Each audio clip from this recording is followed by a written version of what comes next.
Hello, Sauna Hounds, and welcome to the Sauna Trail Book Club, Week 3. Looks like we have a couple guests behind stage. I'll bring each one of them on. There's Julie. Hey, all of our listeners and guests have seen Julie. She's just upstairs right now. And I thought I would ask her to come on to talk about hair care since I don't have much hair, so she'll know better than I will. And then we also have another guest here. Let me bring him on stage. My sauna friend Pablo. Hello. Welcome, Pablo. Thanks. And I don't know, have we ever like chatted face to face? I don't think so. We talked on the phone and on Okay. Facebook a couple times but Yeah. thank you for having me. I appreciate it. Yeah, and he's a big time sauna geek, has done some interesting building stuff, and has a great sauna book collection. So we always geek out on sauna books. So it's fun to have him here as part of this. Do you want to give us just a little bit of kind of background of like how you got so into sauna? I imagine there's not too many Pablos in Finland. No, I don't think so. But gosh, it was like 15 years ago. A friend of mine took me to a Russian banya, and it was the first time where I had experienced the hot with the cold, and it was just a completely different experience than just hot. Prior to that, I had only been in sauna, and then you'd have to go outside to cool off. But this place, Banya 5, had a proper cold plunge, and after experiencing that contrast, I was just hooked. Like, I felt really healthy, and body and mind were in a different place. Like, it just it was really healthy for the muscles and really healthy for the mind. And after that, I was just like, okay, how do I get more into this? And I need this to be a part of my life moving forward. And eventually, I became a sauna geek, and I collect books, and I built a number of saunas, and I love the history. And I think what's really neat about this group is, and some of the work you've been doing with the podcasts and stuff, is that once people find sauna, they oftentimes are trying to find ways to optimize their experiences around sauna. And so it's really cool to, one, find sauna, that it exists, and then two, the journey of making your sauna experience through life more enjoyable and more of what, more of what everybody feels is what they want to experience. And I feel like this book club is part of that. So thanks for including me, and I'm excited to join. Yeah, you said that very well. It's not just that Bernard is just kind of scolding Americans and saying you're doing it wrong. I think what he's trying to do is correct some misconception and offer some of the richness that was maybe being missed by the time 1979, the 80s rolled around to say, "Oh, here's some of this wonderful cultural gift that I have to share with you guys." And he's definitely been sharing it pretty well in the book. And you mentioned that relaxation, so we'll start there. Had you read his book before? I read his book about a year and a half ago. This is just a great little book. It doesn't have hundreds of pages, but I think the density of what he shares is just in such a nice, friendly format to absorb, but also like isn't necessarily focused on sharing information. It's almost like a little book of wisdom. It's like more is not better. And this is an example of like very well written, very concise, very approachable and fun. It's just a fun book you can casually pick up and read a short chapter, or you could read the whole thing in probably an hour and a half. Yeah. Yeah. So let's get into this chapter. Let me pull that up. A spot for relaxation. And he basically, in this chapter, he mentions that mental relaxation and slowing down and how valuable that is, and that it's a great chance also to connect with other people. And that could be just a normal social situation, or even a more difficult, potentially difficult social interaction. He mentions those as well. What did you guys think of this chapter? I think what's really cool is kind of in the first part of this chapter, he discusses the psychotherapy of it, and he goes on to talk a little bit about rushing the sauna experience and kind of talking about like showers and bathing. And I think what's really interesting to me about that is like when you think about what he's saying is it all comes down to the goal. And you're like, when you're gonna take a shower, you're just like, okay, I gotta soap up my hair and then get the conditioner on, and then I'm late for work and I gotta get out of here. And when you do a sauna, your goal's not to like shampoo your hair and get the heck out of there. It's you're doing so much to the body with circulation, and then it's stressful to the body. And so I think like one of the things he's hinting at in a way is that it's important to set yourself up for success with the mind being calm and not on a timer, because the body is going to get stressed during the experience. Mhm. And so if you have a stressed out mind that you're like, "Oh my gosh, I got to hurry through this." And then your body then goes into the sauna and then gets stressed out, it's that's just gonna be kind of a less enjoyable experience than if you weren't in a rush, and if the sauna setting was geared towards relaxation and calmness. And so I really like kind of the way he presents that.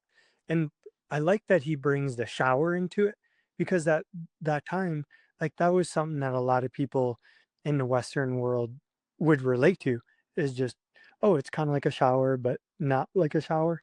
That was kinda like one of the key takeaways from the beginning for me. Yeah, he has one of his maybe the best quote from the book. There's a lot of good quotes in the book, but Mhm. where he says, "The sauna was not built for saving time, but for spending it well." I love that. And I think it's that 1-2 punch, you mentioned it, of the physical and the mental, that if you can get both of those, the combination of those, it kind of beats you into relaxation, if you can have both of those. That's why kind of like when people talk about timing how long you're in the hot room or having the sand timer, I've never used one of those. It's more about relaxing and decoupling from the clock that runs the rest of life. Yeah.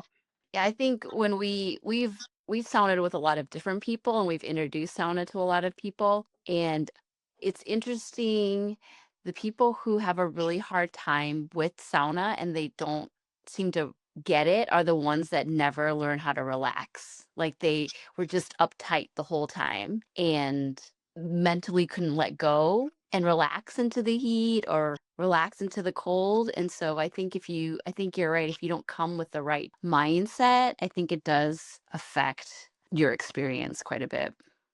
Well, I wanted to ask you guys, he goes on to talk a little bit or discuss the conversations in sauna. And my years of sauna, I've had all sorts of conversations with friends and family. I've actually, as much as I don't like sauna rules, I have established some just very basic friendly sauna rules for topics of discussion in my sauna. Because sometimes, like, people just get really passionate about maybe a controversial topics, and then it ends up being a like debate club inside the sauna. And I don't get that experience of like, hey, we're here to relax and come out from our 2 laps or 3 laps in the sauna with just like a rejuvenated feel. Instead, I would come out with like a frustrated, like failed debate. Have you guys experienced that, or how have you maybe navigated some of those challenges? Well, Christopher has a little secret trick. Yeah, I don't know if it would work for the debate. We have had some guests and friends who are very talkative. And then I just throw extra steam. Eh, Um, but if someone's set on debating, I don't know if we've had that happen. It seems like, yeah, I don't know if the steam would even stop them then. People really want to be right and win an argument. yeah, It seems like maybe you would that could work if you had set up expectation beforehand before you were going in. What he does mention in that chapter, what business negotiations, political negotiation, even I think like even some Russia Finland stuff happened in the sauna or banya back in the day. yeah, Well, and also I feel like, I mean, if it gets hot enough, like I don't want to be debating. Like my brain's not even functioning to actually like debate anything. So I don't know. Maybe throw if you have a wood burning or if you have electric, just turn it up, crank it up a little bit, and get it hotter. I don't know. Just pull that sauna hat down lower over your eyes and hide from the lowly that you're Yeah. throwing on. It's Yeah. like, why is your sauna hat so huge? It's like a whole body sauna hat. Although it does make me want to like sauna with you. Like I would actually would want to, Julian, maybe not so much, but I wouldn't mind participating and at least being a fly on the wall for the debate saunas and see what it's like. Oh, So let's see. You guys have covered most of those. He does have a story. Is an interesting story in this chapter about going to the Finnish Sauna Society. And I asked someone who's a member there this past week because I didn't know if they still had it, but it was a traditional thing to have a washing lady that was part of a public sauna in Finland. And so my understanding of this is that it's a lady whose job usually is like a motherly woman figure, even at a male sauna, whose job is just to give you like a hardcore scrub down cleaning afterwards. And I've heard that people describe that as like it's super weird for from an American perspective, but also just kind of like a very kind of like humbling. You just sit there and take it. And also it's kind of like a spa treatment in a kind of way. Mhm. So he's there at the Finnish Sauna Society, it has on this page. And he's kind of like in a hurry. He's like, okay, I'm ready for my washing treatment. And she's like, okay, well, I'm going to go get coffee and then we'll do it later. So it helped him to be like, okay, slow down, American, step back, take a breath. You don't have to be in such a hurry. yeah. It's almost like the first time you get like a deep tissue massage, and you're like, oh, this is kind of weird. I don't know about this. But after your first time, you're like, okay, it's not weird unless you make it weird. It's just part of the thing. It's like you can't get a deep tissue massage if you leave your sweater on. And it's like, Right. Right. And actually this kind of this rushed mindset. So there's a few things that I think are hurdles for Americans for sauna, or North Americans even more generally. The nakedness part of sauna, that's a big hurdle. You know, I mean, we usually have swimsuits on when we're doing it with friends, especially we're in town, but still that would be a hurdle. I think the extreme hot and cold is a little bit of a mental hurdle for people that haven't experienced it. And then the third one, and then this one might be the biggest one, which is what this chapter is talking about. The idea of checking out of the busyness of life for a few hours a week and not doing anything. That's a real big hurdle for some people. We can binge watch shows, but just sitting and doing nothing feels kind of wrong. All right. So let's see. There was one more thing at the end here in this chapter. There was something about a bishop taking sauna. What was that? I don't even remember. yeah, he kind of has a part in here where it kind of goes into a little bit of like a spiritual aspect of sauna.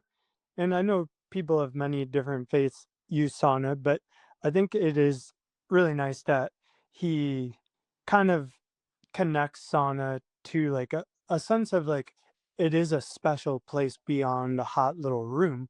And it's a place where people gather like in a small community.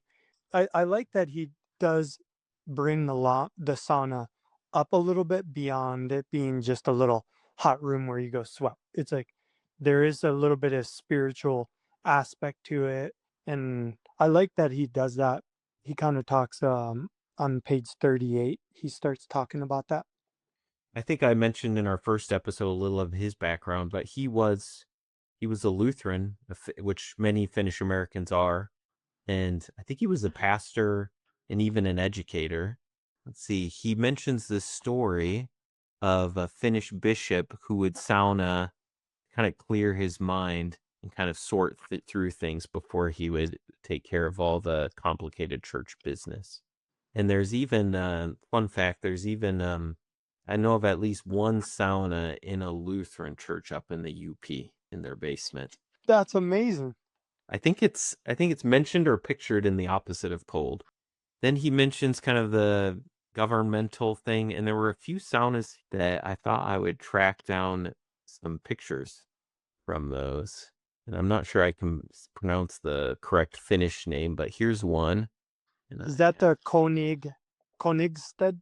yeah, Wow, look at that. yeah, that's a really so these are like governmental. He mentions them like the government. Huh. So there's another image from that So beautiful. down to the water. And then there was another one at an academy, military academy, and then that's the one there. Oh, Oh, wow. wow. Oh, and that's the kind that where you have to bring your own piece of plywood to sit on. It does look like that. Yep. It does. Yeah. And sandals. Oof. Yeah, it looks hot. It'll be fun to use those. Yeah. Yeah. Big sauna rooms, the like the physics of them and the way the heat and the air work, it's just different. It's an interesting beast. Oh, thanks for sharing those. Yeah. All right. So he at the end he talks about kind of this heightened awareness that we have that your skin is your largest organ and that there's something about the sauna and we've noticed this that while it relaxes you a ton, it also makes you more aware of things that maybe you would miss otherwise. So oftentimes you'll get outside, you'll notice the breeze more, like the rustling of the leaves. Whatever you eat will taste better than it'll taste better than it normally does. Yeah. Yeah, whenever we have people over to sauna and then we make them a meal afterwards, like it's usually just a simple meal, like potato, sausage, whatever. And they're like, this is the best sausage ever. Where did you get it? We're like, it's just Costco sausage. If it's salty, it's extra good. Right? And then the next chapter. Now this is the spicy one. It's kind of interesting. A setting for propriety. And he kind of digs into some of the history again with how different expressions of bathhouses have been throughout history in Europe and elsewhere. And that there were in Finland it didn't seem to be an issue. They generally separated the sexes, but even when at times when they were combined, it wasn't an issue. And he does relate that to kind of it's your mindset going in. Mhm. So we talked about that scrubbing lady earlier. Americans might get all weirded out about it, but again, I think if your mindset is like this is not a sexual thing, then you get over it and it's not a big deal. But that hasn't always been the case for bathhouses. They were often a setting for sex and even in the early days of introducing sauna to North America, quickly that was adopted as kind of like a red light district kind of practice. Mhm. Even in the Twin Cities, I think one of our businesses had trouble because they were operating in a neighborhood. It might have been a more residential neighborhood, and the city said they had laws on the books that wouldn't allow saunas in a residential neighborhood, probably for those reasons. So, what'd you guys think of this chapter? I think it's a great topic and it's so complicated and I see it on Facebook where people have a lot of discussions around it and what's right for one person might not be right for the other person. And I do like kind of the way he lays out the first part of it where like co-ed bathing is typically done within families and then it does turn into more of like the ladies and then the boys will sauna alternating. I think it kind of just goes back to that optimizing your sauna experience a little bit too. Just like if you're married and like a bunch of your buddies are over taking a sauna, you're like, okay, do you really want a bunch of your buddies and then your wife in the sauna naked?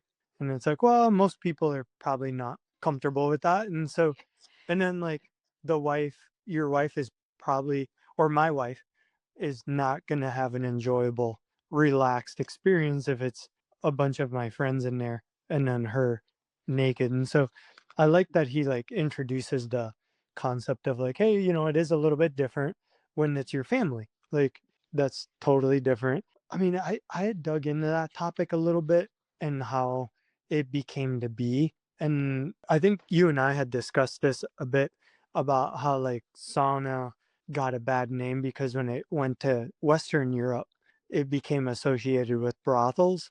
And then the church then banned saunas altogether. And so I think this is just good for him to lay out in this book that's like, hey, we just want to make sure you're understanding this isn't like a you go into this place and start getting frisky. You got to respect the sauna and respect the fundamental rules because you're putting people in close quarters in a hot little space. And if they're naked, things could get uncomfortable really quick. So I like that he didn't shy away from that topic and actually like hit it head on. Yeah, and it's a good approach. He's just looking back at history to see what's happened.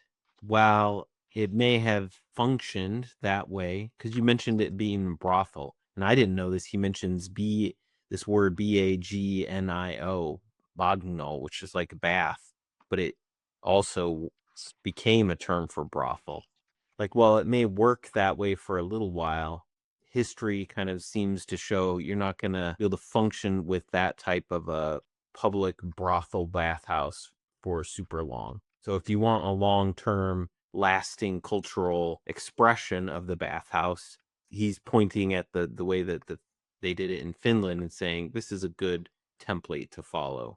And then he also talks about, it's interesting, advertisers. So if you look at like early sauna advertisements in North America, they were like more of just like families and everyday people, but it didn't take long that it became 25-year-old young women just kind of laid out on the bench. And even later, there's some of the advertisements by one of the early companies that you're right on the border of like pornographic advertisements here. Yeah, that's an interesting thing that it because it's suggestive, right? Like you haven't bought a sauna yet, but then now you're seeing ads, and then the ads are leading you towards like the sexualization of that. And so it's like, whoa, like you're introducing people to something really special in a very delicate and wrong, in my opinion, or the wrong way to do it. I think what's interesting too about like when you think about the general purpose of some of what he's talking about, I mean, you hate to say it, but it is possible to use the sauna wrong, right? Like, sauna can hurt you. Like, you could die in the sauna and you can, you can get burned, you could dehydrate. And just like it can cause like physical harm, I think that him laying out this chapter is like, if you have a bad communal experience where you're naked, your body's really stressed out from sweating, and then you have an uncomfortable situation happen in there where you're in the corner and you can't get out of the sauna, it can just turn into a bad psychological thing as well as a physical thing. And so I think a sauna is just such a beautiful tool and used when used well and responsibly. And I think that this chapter is just really, really key to make sure. I think especially for ladies using the sauna where it is more vulnerable for ladies and so I think it's good to be aware for all sauna users that there has to be maybe a little more boundaries around using the sauna with ladies around. Well, and I think it's in my head, it connects, and I don't know for men if it connects as much. But at the end of the last chapter, he talks about basically saying, in the sauna, however, just as I am, without one stitch, without any cover up or improvement, one still is a person himself. In fact, he's more truly himself than with all that other stuff. So reading that for me and doing sauna has actually made me more comfortable in my body, and knowing that when I go to sauna, because I have gone now to public saunas and it's only been women, but it's completely nude, and that was really weird for me. And it was only women, but it was very weird. But it was also like everybody there was there for business. Like they were there to get clean, they were there to relax, they were there to get hot and then get cold and relax, and there was no weird stuff going on. And I think that it's almost more tantalizing, I think, for men if women were to wear a scandalous bikini than to walk in nude. Like it's almost like you're trying to hide something, you don't get to look at it, I'm gonna try and hide it because it's very sexual versus like, I'm here to take a shower. I don't care what I look like. I don't care what you look like. And I think, Christopher, you've asked me that question, like, would you sauna, like, if we were to go to Finland, would you sauna naked co-ed? And I told him I probably wouldn't sauna naked co-ed in North America because we just don't have the same sauna culture. But I don't know that I would have as much of a problem if we were to go to Finland and it was part of the culture and it was very, very, the boundaries are very clear. Everybody's there for a business. I think I would be more comfortable. I think it would still be weird for me, but I think I would be more comfortable in that situation because I know there wouldn't be any weird stuff that I might be subjected to. Yeah, I totally agree with you. And like he says on page 45, I think beyond this too is to make the cleanest possible place something sleazy, tawdry, pornographic is unforgivable. And I Mhm, think too from like the cleanest possible, and I think that word cleanest has a meaning beyond, beyond that. Cause like, we've all been to like that Gold's Gym sauna or like a big box gym sauna, and you go in there and you're just like, oh my gosh, I don't this place stinks. I got to get out of here. And so to help keep a sauna clean mhm. from, sweat, and then if people aren't sitting on their towels and they're naked, then the benches get soiled. And then if they're being like sexually active in there, then that's a whole nother can of worms. And so like you can totally ruin cedar benches by not observing some of these good rules that are in place. And I mean, we could have a whole hour discussion on just this chapter, right? Yeah. Yeah, and I Yeah. think I think sometimes what gets lost outside of the Finnish culture. So he mentions, I've heard this before outside of his book, that for them sauna, you're supposed to act in sauna like you would in church. Yeah. I don't want to overstate that because you may not joke around as much in church like you might with your cousins or uncles or friends, it's okay to do that in a sauna. But there definitely is kind of this reverence towards the Mhm, practice of sauna, that cultural mhm, practice. And I think sometimes in North America, it's not a cultural practice for us. There is nothing really kind of sacred to it. It's just like, oh, a place to sweat and it's good for your health, or I just like it or whatever. And there's really not that idea of like, oh, I would need to act a certain way in this place. But we probably do have some sort of parallels in our society that we could think of where it'd be like, oh no, that would be inappropriate to whatever behavior in that place. mhm. I mean, I guess church would be one. Although we're less church going these days, but people can at least understand that of like, if I'm here visiting, I am going to act a certain way. Yeah. Like on page 45, halfway, the basic thrust of the Finnish sauna, however, is clearly on the side of moral propriety and good manners. And so, like, it's exactly like you're saying, like, hey, if you go to where in Finland, to where that is like the fundamentals of sauna there, you can kind of push your limits of comfort a little more just because the framework is there and agreed Yeah. upon. Yeah, there was a story we heard somewhere. It may be in some sauna book. I don't remember where it was. I heard this anecdote. I thought maybe it was going to be in this chapter, but it wasn't. So it's not from Bernard.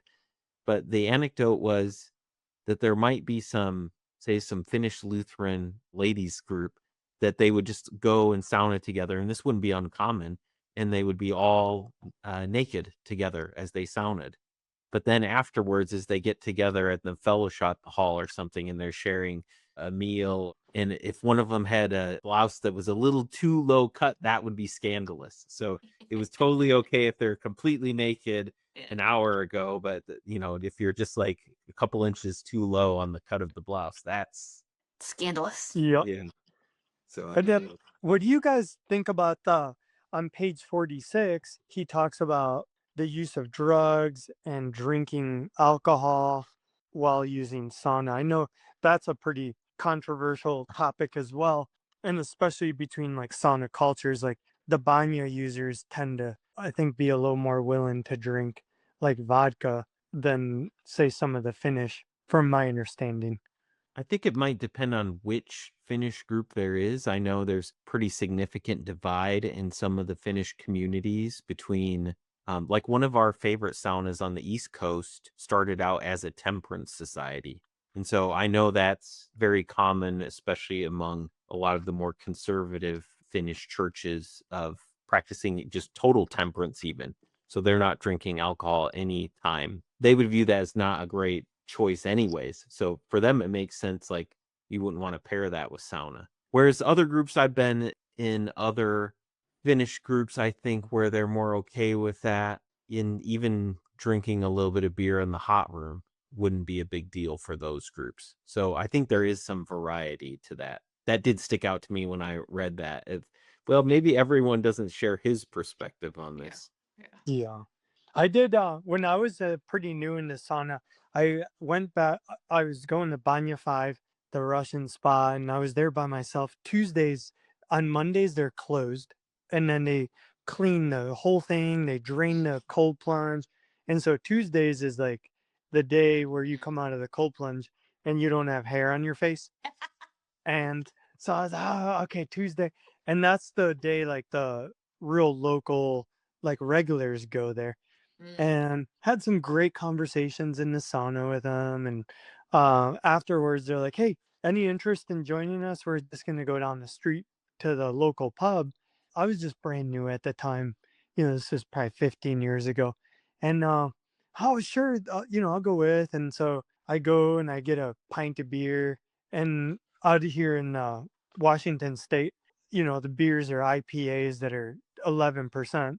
And so, you get one, I get one beer and I'm halfway through that beer. And then usually, yeah, I don't drink a lot, but I can drink one beer. I was halfway through this beer. My stomach turned into knots. I was like super buzzed. And like my body just started kind of like getting weird. And I was like, I don't understand. Later on, I was like, oh my gosh, I went and got super dehydrated. And then my body's just craving fluids with Mhm. salts to like get Mhm. my blood thinned out again to get back to normal. And I'm over here feeding it alcohol. And then my body just like freaked out. And I had the craziest stomach cramps for Oof. probably like 4 hours. And like, for me, it just didn't work. And then he does talk a little bit about food too and overindulging. And there's been a couple of times where I had been busy all day. The wood fired sauna was hot, but I was really hungry. And I didn't want to go into the sauna with an empty stomach Mhm. because that doesn't work either. And I ate a little too much. And then the blood, instead of being focused on circulating, it was Mhm. trying to digest. And I realized that that wasn't a good experience for me as well. So now I'm kind of, if I'm really hungry, I'll cook, maybe I'm grilling or something, but I'll just cut it up into little pieces and kind of like snack through the sauna session rather than like eat the meal beforehand. Have you guys had any experiences with like the food or alcohol? I mean, I'll talk on the food part because I'm not a big drinker. I'm a lightweight. So if I were to drink after sauna or during sauna, I'd be in trouble. So, but I have had to, like you, I've had where I ate too much before I went to sauna and it just didn't feel great. Like I just felt, ugh, like it was not the normal, refreshing, relaxing. And so, but I don't like to go hungry because if I go hungry, then I get really jittery and my stomach hurts. And so usually we try to eat 1 to 2 hours beforehand. And then I might grab like a piece of fruit before I go in, like just something light, a little bit of sugar so I don't get too low. But yeah, it's that experience of eating too much or not eating enough and going into sauna is not pleasant. Yeah. I'm just putting it out here. Just maybe a future sauna book review. Yeah, which one is that? I think there's two sauna cookbooks published. I only have one of them, but that could be a really fun topic at some point. Yeah, Because food and sauna do go together. very well. So you don't want to eat a giant meal before you go to sauna, and you do want to be careful with alcohol. Both of those things are true. I think if you're well hydrated and you're paying attention to things and going slow, I think a few sips of beer while you're sauning is not a big deal. 11% beer is going to be that's pretty significant. Something maybe a little bit lower, like 4 or 5. But one time I did eat a large carb meal before sauna. It was a bunch of pizza. And then I pushed the heat and the cold.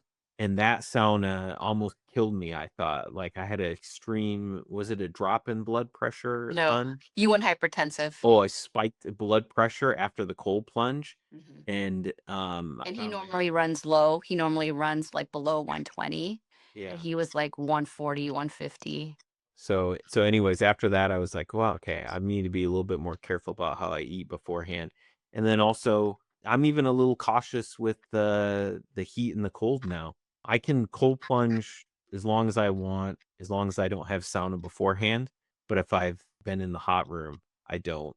And it's like 30. I mean, this was break the ice to go in the water type of thing. So I don't push that as much anymore. So you do want to be careful. I mean, I was this close to like calling 911 because he kept saying that he thought he was going to die.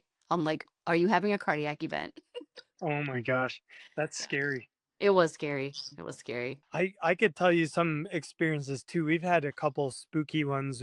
My wife, when she gets cold, sometimes she would get like little bumps, almost like hives, and Mhm. apparently it's like not uncommon. Uh-huh. When she first started doing sauna and the cold, it would happen like she would get raised bumps on her legs. And then if she stayed in the cold plunge too long, she'd get really, really lightheaded, almost like to pass out. Like we had to put her back in the sauna because I was like, oh, the blood is doing too much stuff. And we put her back in the sauna and then it went back to like normal. But then it was interesting because like the more she practiced sauna, it went away. And so like after years, it just totally went away. And so it's like she built that circulatory fitness and Yes. her body like didn't kind of freak out like that. Interesting. Hmm. So, anything else on chapter 8? Should we go to chapter 9? Chapter 8's a good one. I let Mhm. Bernard, the old Finnish pastor, make the strong case. I tend to agree with him on that. Yeah. Chapter 9, hair care. I didn't really have many thoughts about this one. There was one thing that jumped out to me, this oil treatment that he mentions Mhm. about putting on oil before going into the hot room and then it absorbs in the hot room. And that was very similar to that honey treatment that I was once recommended and tried. And I was surprised by how much it actually does absorb. The honey just absorbs into your skin. It just like disappears. Yeah. So any thoughts about the hair care and grooming? Well, it makes me want to try the oil thing now because I've never tried it. I've read this book before, but I don't remember this. So when I was reading it again, I was like, I'm going to have to try this because my Yeah. hair does get dry after sauna. It does get dry.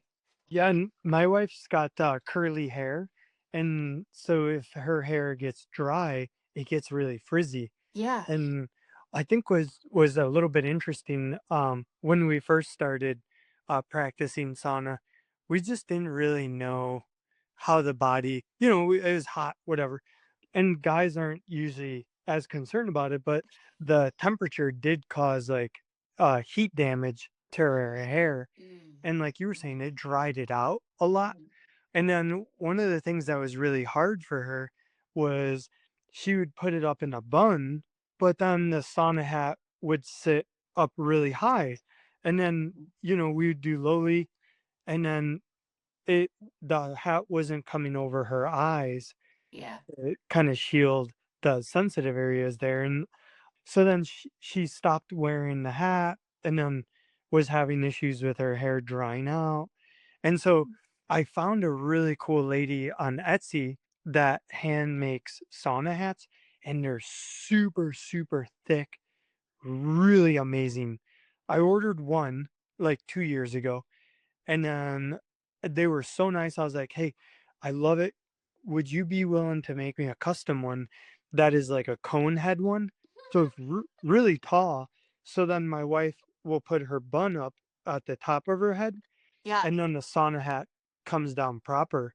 Um, and so my wife like swears by the sauna hat in order to help keep her hair a little bit more healthy. It is interesting because when I read that previously, it didn't really like resonate with me at all. And I had no relate, like, I didn't understand it. But Yeah. he is totally right. Like, it is hard on the hair. Yeah. And I know that it's time for a haircut when I put my hair up in a ponytail, and I'll do that too. I'll put it up, way up, so that I can wear my sauna hat. But my hair gets so heavy, it gives me a headache. So then I've resorted to putting it into two braids because then my hair is down, and then I can wear the sauna hat, but then my hair is not protected. And so, um, and actually, my daughter just told me a trick that she did that I didn't even know that she was doing this. She said, because she had just washed her hair the day before. So then when you go in sauna, your hair gets all like not nice, like it gets all dry and gnarly. And she sprayed a leave-in conditioner that I had bought a few years ago that I forgot I even had. And she sprays her hair with that conditioner because you don't have to rinse it out. And I was like, "You do?" And she goes, "Yeah, it works like all the time." So now I have to try that because it does. It just makes it feel really rough. So I'm gonna have to try that now too. That's interesting. Yeah.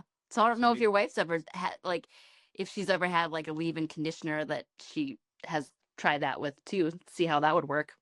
My I'll hair is mention pretty that to her. straight, so I don't struggle as much with curly the struggles of girls with curly hair. So and because I was annoyed with how rough my hair was doing, the last time we saunaed, I actually washed my hair. I brought shampoo and conditioner into the sauna and I washed it in the sauna. And I loved it. I actually it worked out really well. And so, I think that I will probably do that more often now. I've never used a sauna with a shower in it. And I've always wondered because like usually, if you're in your bathroom, it's usually pretty chilly in the wintertime. And so you'll turn the water temperature up to lobster. But then I was like, well, if you're in a sauna and it's 180 degrees, what temperature water do you use? Because if you use lobster temperature water, you would just overheat. We use the water that's left over in the bucket because that's actually warm water. Oh yeah. And so Yeah, usually whatever left over in the bucket is warm enough for me to use to rinse with. we don't have a shower in ours, so it was just a bucket. You were just doing bucket bathing. Yep. But Yep. but but we've used a lot of saunas with showers, Mhm. and I think we usually turn the water. It's kind of you turn it kind of cool, right? Yeah, it's kind of cool. Yeah. The only reason I use the warm water is because I want to just get all of the soap and the conditioner out. But if I use water that's too hot, then yeah, I do get overheated. And so sometimes I'll just end with cool water at the end. And when we sound, what our sound is because it's 2 stories, I rinse down on the lower level and it's a lot cooler down there. So if I use a little bit of warmer water, it actually works pretty well. Yeah. Cool. That's right. You guys have the a sauna where the whole bench is up high. That is Yeah. such a great design. Yeah, It's pretty fun. it was a fun experiment. Hmm. So he mentions I thought he had a good kind of admonition for ladies, kind of gentle. He's like, relax. You don't have to it's okay to just kind of be yourself. You're going to be more beautiful after the sauna anyways, as you're more of just relax and chill. And then he mentions that it's a great time for a pedicure manicure after the sauna at the end. Hmm. It's very true. It's usually when I clip my fingernails because they're nice and soft. And then you got to go to the what was that? The older lady that gives you the scrub. Oh man. Yes. I want to experience that one of these days and have some lady just beat on me. Eh, That's definitely on my sauna bucket list. It'd be uncomfortable and weird, but I think it's part of that, this is part of the why this is such an important and good book is there's a benefit to taking the time to learn what they have to share. And this book does a good job of kind of getting you into that. Yeah. yeah. Yeah. Well, that's the end of that chapter. Any final comments on those? Great discussions. Yeah, thank you for joining us. It's been wonderful. The topic for tonight is one of the most discussed aspects of sauna, which is sauna construction. That there's a few pretty active forums online, and they're mostly discussing sauna construction. And we'll talk a little bit about maybe why Bernard puts that last in his book. So let's get into the construction aspects of this. And then at the end, I will share some other sauna construction book recommendations. The last three chapters here is a room for heating. And he starts by discussing the different types of heating that you can do in the sauna. And that's basically he mentions gas, electric, and wood burning. Gas, electric, and wood burning. And then he talks about the different benefits, potential benefits for each one, and the cost for running. So if you have a forest where trees are falling, then obviously wood burning is going to be pretty cheap. That's pretty much a free type of fuel for a sauna. Now it does maybe require the exercise to break down the wood, but that could be also seen as a positive, especially if you need to lose a few pounds. Gas and electric were pretty cheap. This is written in the late 70s, so he references like some energy crisis issues and that natural gas could be a good source of heating. And then there was one type that he didn't mention, which was there were a few of these that got built in the US where they used a radiator type system with rocks and to heat them up. And I've actually used a sauna in Ely, Minnesota that's heated that way, and one in Duluth, Minnesota that was heated that way, where they had probably a centralized heating system like that, and where Smart Fins decided, hey, we can just heat up the room this way and then put rocks around it, and there we go, we've got a sauna. And I think there was even a few like this in Massachusetts. And he does some estimates about how you can see on this page, there's some estimates about how much it would cost back in the late 70s. And it was pretty affordable back then. Still is fairly affordable these days. And he gets into the comparing a sauna to like a range or a clothes dryer, microwave oven, and then kind of gives some recommendations about what size of a heater you might want, depending on how large your hot room is. I have a few differences with him on these construction chapters, but one difference might be that I would recommend oversizing the heater just a little bit. It's always nice to have a little extra headroom to your heating power.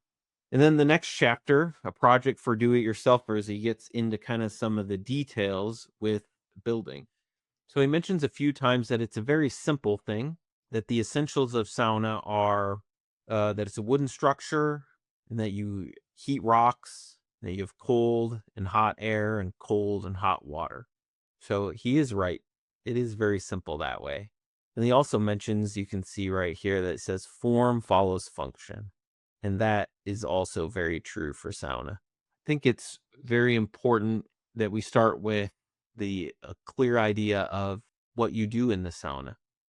Because say you're building a tennis court or a pickleball court, you're going to build them different depending on which one you're playing. And they might have some similarities, but there are also going to be differences. He mentions that bathrooms in the time of Louis XV, they had two baths, one for washing and one for rinsing. That way, after you got in your bathtub, you're not just sitting around there in your dirty water.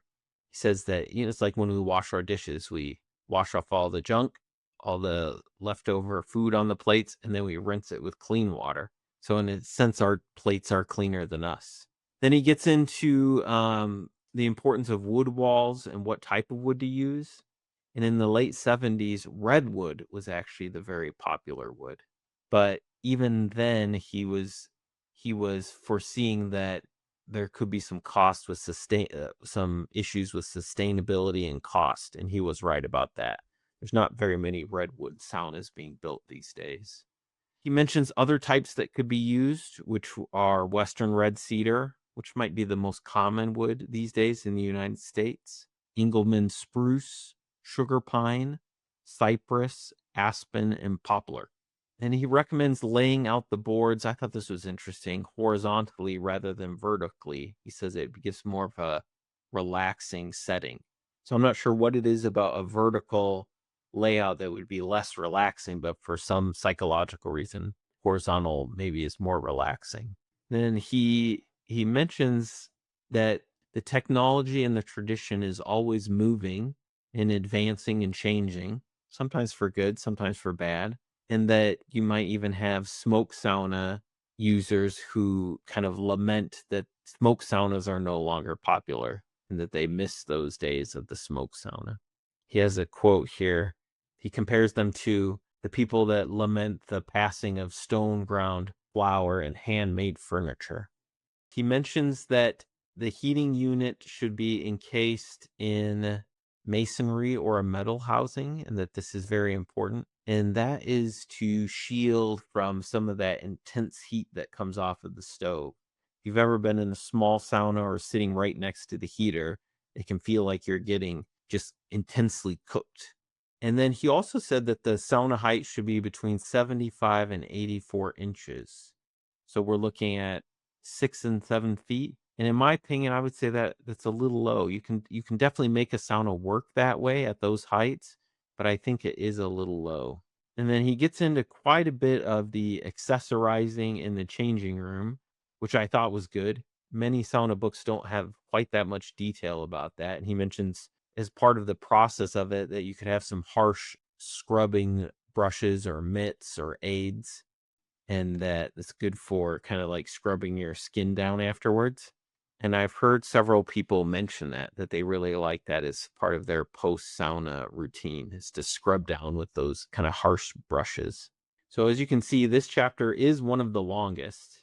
And then the furnishings section is pretty in depth. And then the final chapter, a variety of designs, he shows some of the basic floor plans and prefab considerations and costs. Let me show you some of those. So you can see some smaller designs where you have the heater just off to the left and a 4x6. And then there's a 6x8. You can see that second, the lower bench or the step bench gets a little bit deeper. I didn't really measure what his top bench depth is, but I tend to like a fairly deep top bench. Maybe even like 32, 36 inches. I like it pretty deep. 8x8, 6x10. All right. And then a couple more there.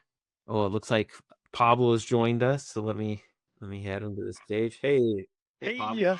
What did you think about his construction chapters? Yeah, I like he kept it just very brief, but I think what he did provide was a really good starting point for people to not overwhelm them with too much information, but provide them enough to be successful to like a satisfactory degree. That's not enough to build a Rolls Royce sauna, but it's enough to build you a pretty darn good sauna and some good layouts. Yeah, and And it kind of really depends on like how much hand holding you need for the build. totally.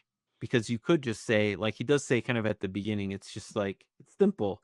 It's a wooden room and you heat up the rocks and then you need hot air, hot water, cold water. Like that could be simple enough, but maybe simple enough if you're a Finnish person who grew up with it and knows how to build stuff. What was it like for you building your first sauna? Gosh, I think what was interesting for the first one, you can read all the stuff you want, but you almost really need experience to build a great sauna. And I think like everybody that builds one, I think everybody will have a thing that's like, oh, I wish I had done this. Maybe like you're saying, hey, the 36 wide inch like a 36-inch bench is just so much more comfortable for laying down, but you only really read about them being maybe like 18, 20 inches wide. But for my first build, I followed kind of the framework and followed a little bit of the concepts, and then the floor plan I followed. Those are easy to follow.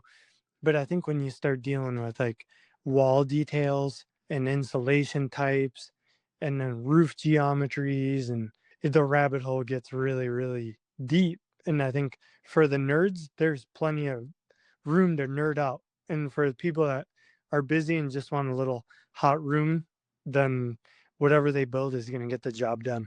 Right. And there's different ways that you can nerd out. One is just like conceptually, where you're just sitting at home at your desk thinking about these ideas and maybe what you've learned in science class.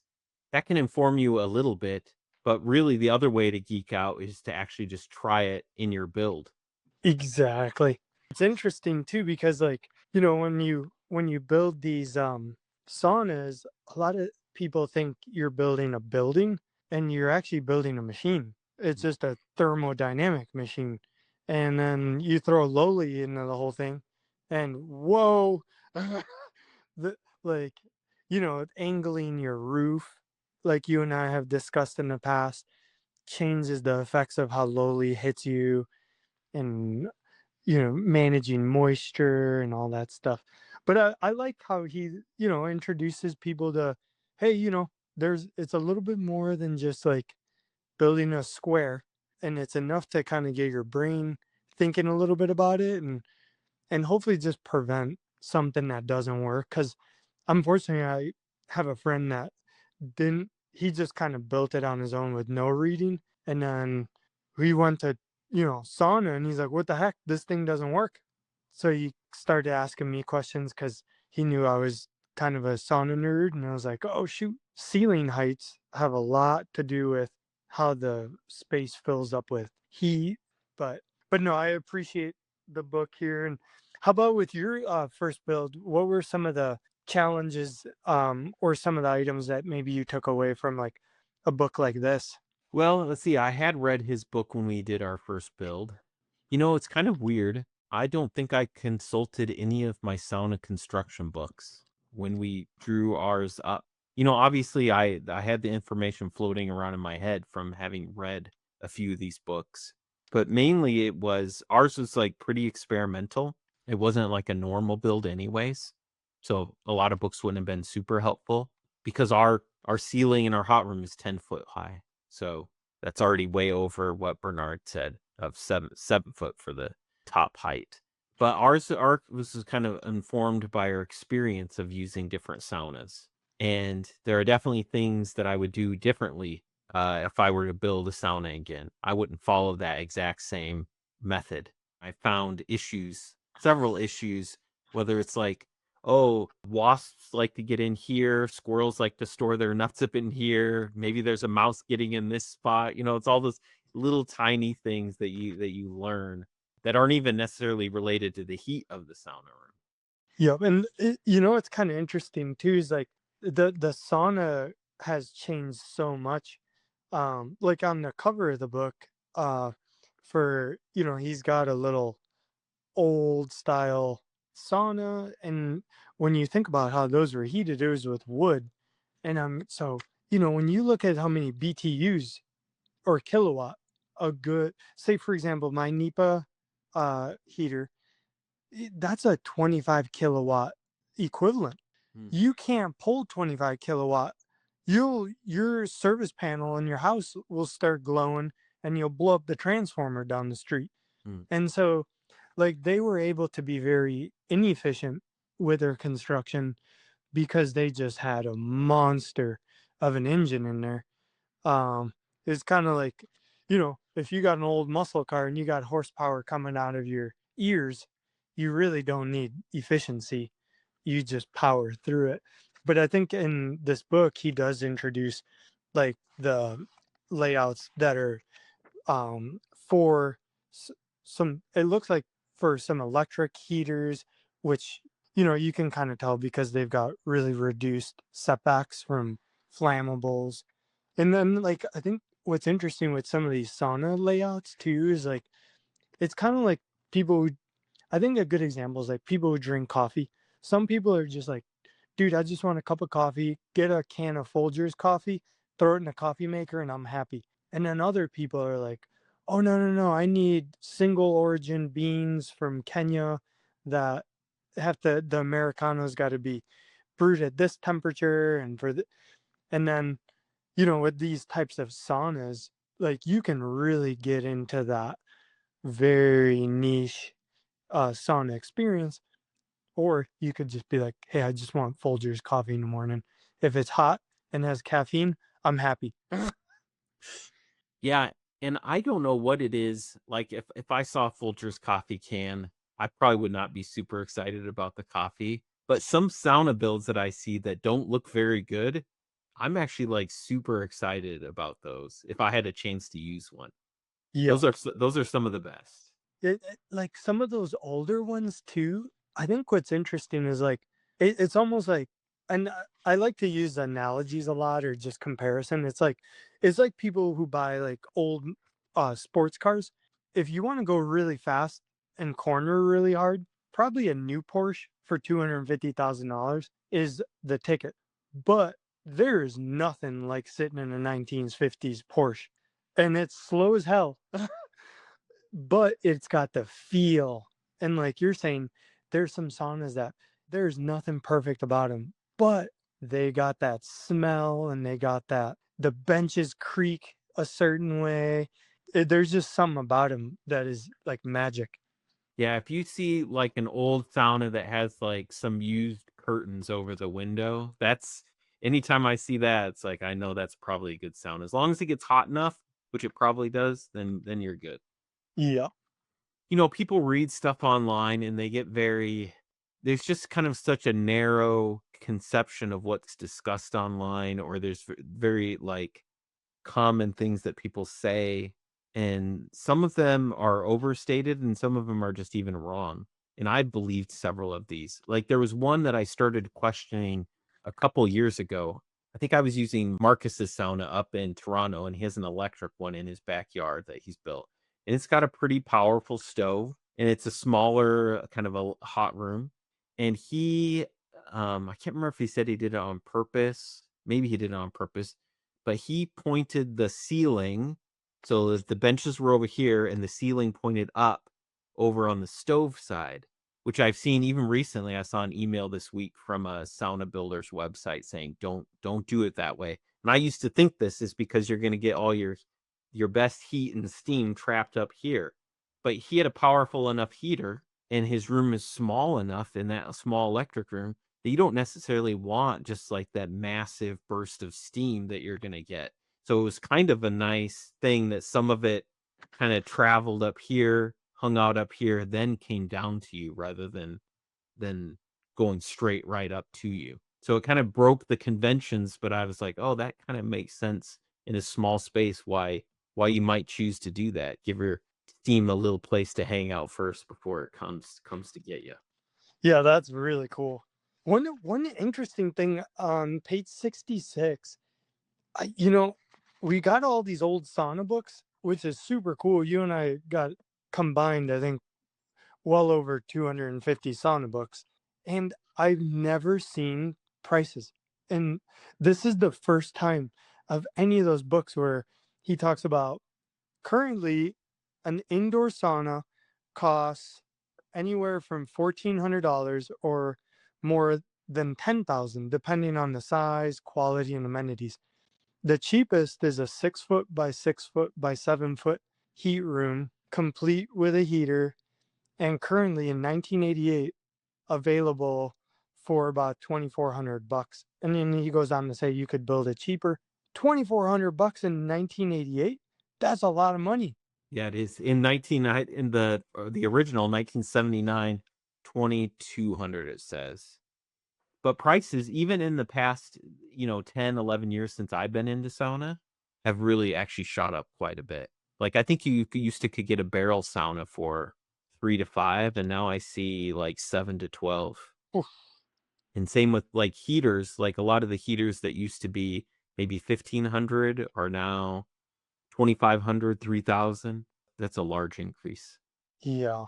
A friend of mine who lives north of the Twin Cities, he sent me a picture this week of he likes to experiment with his sauna builds, so it's fun when he sends me stuff. But he did the old style horizontal barrel just with the door on the front, and then he just encased it in rocks.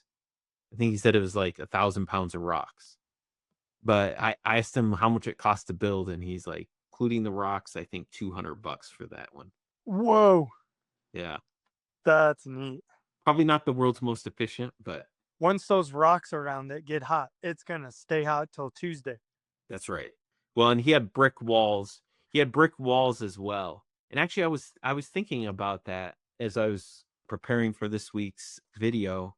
A lot of the sauna heaters have like a thin metal encasing around the heater to shield from some of that intense heat.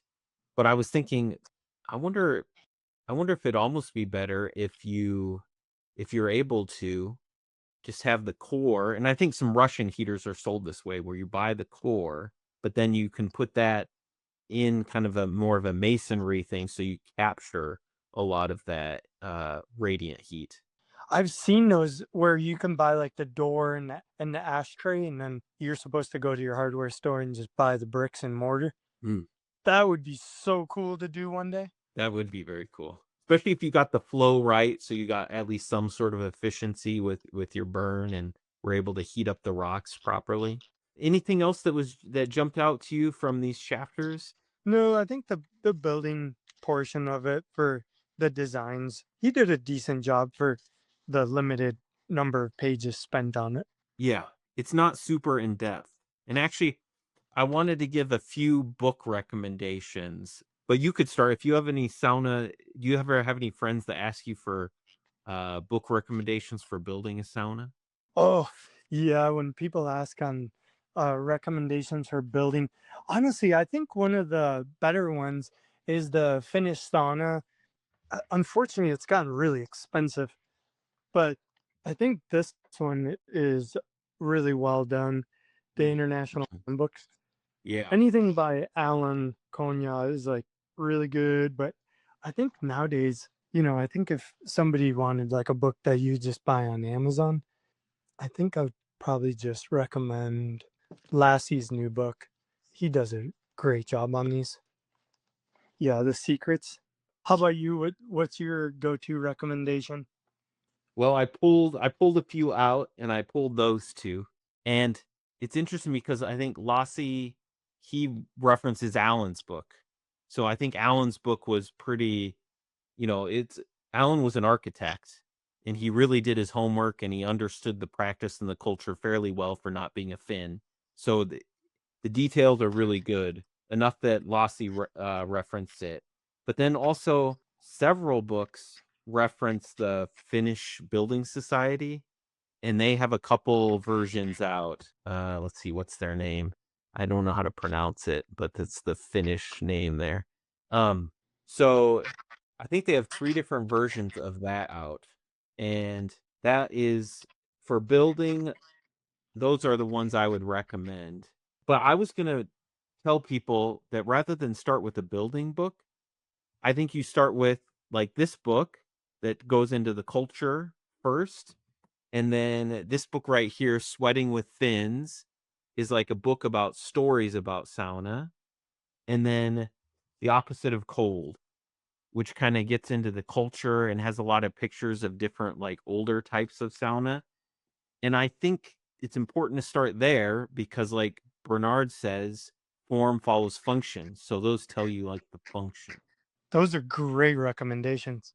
So they're not actually building books, but if you don't know what you want to do with the thing, how do you know how to build it? Yeah. Yeah, and that small book, that's a little bit of a unicorn book if you can find that one. This one.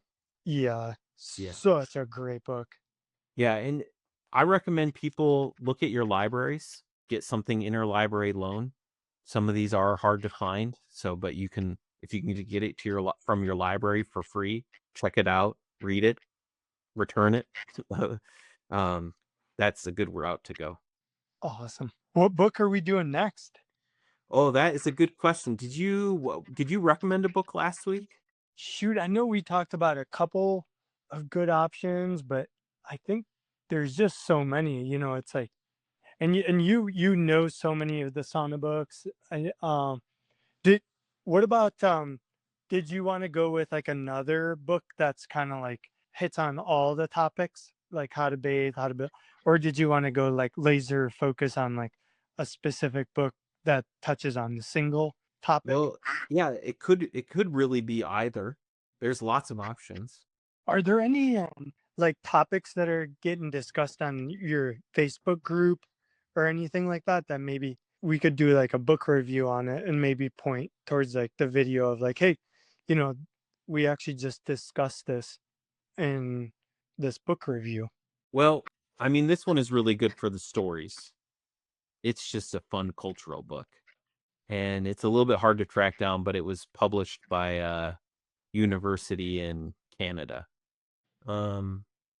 I think you had pointed me, if we're talking about the technical side of things, you had pointed me to this book about sauna heaters, Kiowas.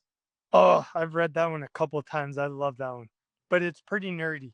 Eh, Yeah, well, nerdy's fun. Now, let's see, is this one in English or Finnish? I think that one might need Google Lens. Yep, I think it's all Finnish. Um, there's one right here. This is more of kind of like the Finnish version of the opposite of cold. It's the World of Sauna by Kai Bremer, That would be a fun one. That's a great book. Let's do that one. and it has amazing photographs, a lot of cultural stuff, like sauna on boats. That one is one of the most well done kind of general sauna books. I would love to go back over that one again. And that one's 1986. Yeah.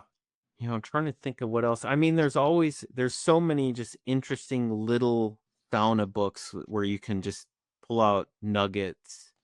There was one I was looking at the other day that's called The Finnish Sauna in Manitoba. I think this comes off of someone's like I don't know if it's like their thesis project for college, but it's very like narrow focused. It's Manitoba, and it just has, I don't know how much of it I can show. I should have um That's cool. taken a picture, but it's got a lot of cool details in there and a lot of text. And to be honest, I haven't read it. So it's got probably tons of interesting information. Check this out. Oh, that is super cool. I'm gonna look that up. Finnish sauna. In Manitoba. It's put out by the National Museum of Canada, and it says 1977. Those are always my favorite when they have those cultural connections. We're talking about building guides. There's a popular guide called Trumpkin's Notes online. I have an interview with Walker who did them, and he has a lot of details, so it's worth checking his out. And then also the Sauna Times website, they have a lot of building information, and I think he has a print book now. I think Glenn's going to send me a copy one of these days, but we're checking that out as well. There's lots of places online that you can find build information. Well, well, yeah. Anything else? no, looking forward to the next one. Just let me know what you pick, and yeah, I'm excited to meet up again soon. Yeah, I should talk to Arrow and Sam and see if I could do one on the Upper Bench channel. And Pablo, I should have you choose the book. Oh, that'd be pretty fun. I'd be game. All right. Well, I just want to thank everyone who watches this in the future. Thanks for following along and watching the videos and reading Bernard's book.